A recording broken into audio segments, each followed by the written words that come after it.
Viongozi zaidi wa Ulaya wamekataa ombi la rais wa Marekani Donald Trump kusaidia kuhakikisha usalama wa meli zinazopita katika mlango bahari wa Hormuz ambao umefungwa na Iran. Mkuu wa sera za mambo ya nje wa Umoja wa Ulaya Kaja Kallas anasema hakuna hamu ya kufanya hivyo na kuongeza kwamba hivi si vita vya Ulaya. Zaidi na Phyllis Mwate.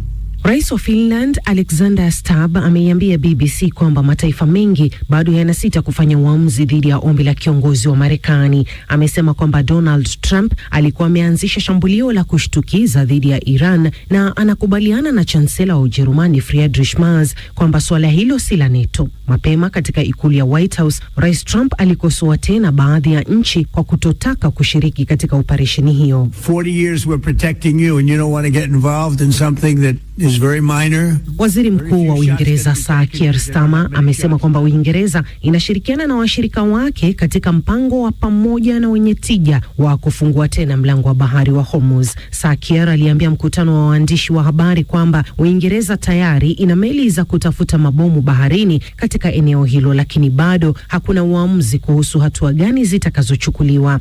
Hayo ya kijiri, Falme za Kiarabu UAE imesema kwamba imefunga kwa muda usafiri wa anga huku ikiendelea kukabiliana na vitisho vya makombora na drone kutoka Iran. Maafisa wameitaja hatua hiyo kama tahadhari ya kipekee. Miongoni mwa mashambulizi hivi karibuni kutoka Tehran ni shambulio kwenye uwanja wa mafuta wa Shah na bandari ya Fujairah ambapo shughuli za kupakia mafuta zilisitishwa. Vilevile kumekuwa na ripoti za milipuko zaidi katika mji mkuu wa Iraq, Baghdad. Mapema vyanzo vya usalama vilisema kwamba droni zililenga ubalozi wa Marekani ambapo hoteli iliyo karibu ililengwa na kusababisha moto. Maafisa wa jeshi la Marekani vilevile wanasema kwamba idadi ya wanajeshi wa Marekani walioumia imeongezeka hadi takriban 200 huku 13 wakiwa wamefariki. Katika eneo la Mashariki ya Kati zaidi ya watu 3,000 wameuawa tangu Marekani na Israel zilipoanza vita dhidi ya Iran tarehe 28 mwezi wa Februari. Nchini Lebanon watu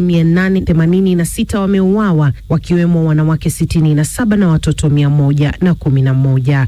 Ni taarifa yake Phyllis Mwate. Milipuko kadhaa imeutikisa mji wa Maiduguri ulioko kaskazini mashariki mwa Nigeria Jumatatu jioni na kufanya wakazi kukimbia kwa hofu huku kukiwa na sintofahamu kuhusu sababu za mashambulizi hayo. Mashuhuda wanasema milipuko mikubwa mitatu ilitokea katika maeneo yenye shughuli nyingi ya mji mkuu wa jimbo la Borno. Florian Kaijage na taarifa zaidi. Mlipuko wa kwanza ulisikika majira ya saa 1 jioni, muda mfupi baada ya waumini wa dini ya Kiislamu kufutari. Video zinazosambaa kwenye mitandao ya kijamii, baadhi yake zikiwa na picha za kushtua, zinaonyesha majeruhi wengi huku watu wakikimbizwa hospitalini wakiwa na majeraha mabaya. Bado haijulikana bayana iwapo milipuko hiyo ilisababishwa na washambuliaji wa kujitoa mhanga au vifaa vya mlipuko vilivyolipuliwa kwa mbali. Hata hivyo, wakazi na maafisa wa mawasiliano ya usalama wa eneo hilo wanasema matukio hayo yanafanana na operation zilizoratibiwa na makundi ya wanamgambo wa Kiislamu yanayofanya shughuli zao katika eneo hilo. Milipuko hiyo ilitokea saa chache tu baada ya shambulio la usiku kucha kwenye kambi ya jeshi katika eneo la Ajirari Cross, nje kidogo ya mji wa Maiduguri. Vyanzo vya usalama viliambia BBC kwamba afisa mmoja wa jeshi alijeruhiwa, huku wanamgambo 4 wakiuawa na 3 wengine kukamatwa wakiwa hai baada ya mapigano ya muda mrefu yaliyohusisha jeshi la Nigeria, kikosi cha pamoja cha raia na walinzi wa misitu. Mamlaka bado hazijatoa tamko rasmi kuhusu milipuko ya karibuni na idadi ya waliouawa au kujeruhiwa bado haijulikana, huku hali ikiendelea kuchunguzwa. Ghasia za Jumatatu zinaonesha kuongezeka tena kwa shughuli za waasi kaskazini mashariki mwa Nigeria. Mji wa Maiduguri ambao zamani ulikuwa kitovu cha shughuli za kundi la Boko Haram ulikuwa umeishi kwa miaka kadhaa katika hali ya utulivu wa kiasi, lakini matukio ya hivi karibuni yanaonesha kuwa mji huo unaanza tena kukabiliwa na changamoto kutoka kwa makundi ya wanamgambo. Ni taarifa yake Florian Kaijage. Sudan Kusini inazidi kukumbwa na hali ya wasiwasi hasa katika jimbo la Jonglei ambapo jeshi la serikali ya nchi hiyo linazidi kukabiliana na waasi wa SPLMIO. Mapigano hayo yamewaathiri wakazi wengi katika maeneo ya Kobo, Duk pamoja na Pabior, huku wengi wakifariki na familia nyingi kusambaratika. Balanja sasa ndio tishio kubwa kwa walionusurika mapigano hayo, huku wengi wakikimbilia usalama wao katika kambi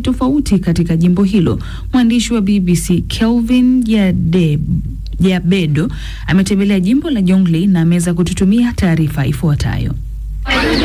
Neasebit Kong mwenye miaka 27 na mama ya watoto 5 anapanga foleni kujisajili ili kupokea chakula cha msaada kutoka kwa shirika la chakula duniani WFP.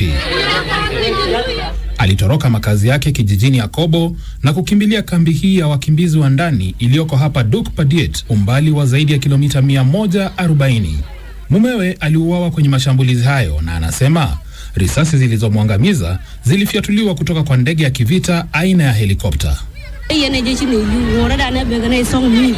Tunateseka sana kwa kukosa mablanketi, chandarua, cha kuzuia mbu na chakula.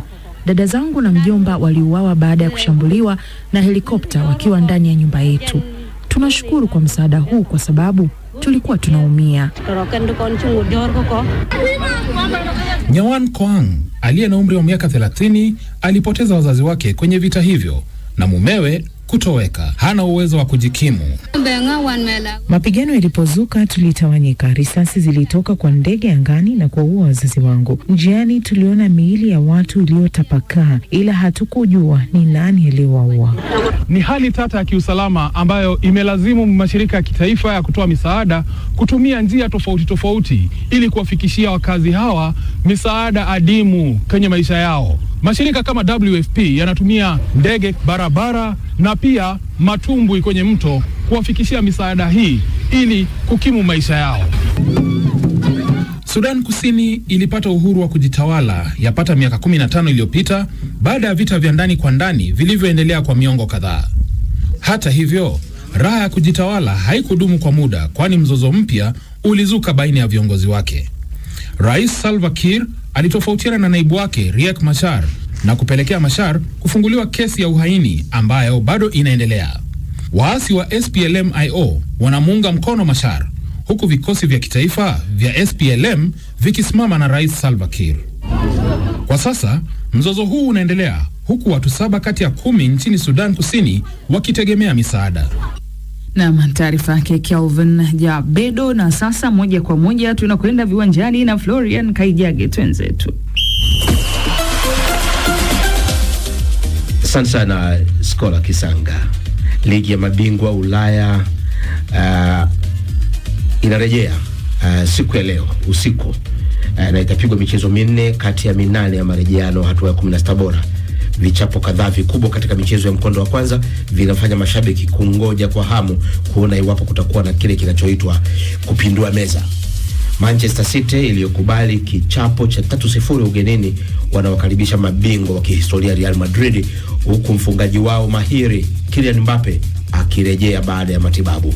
Jijini London, Chelsea waliobugizwa 5-2 na mabingwa wa PSG watakuwa na mtihani wa kupata ushindi wa tofauti ya magoli 3 ili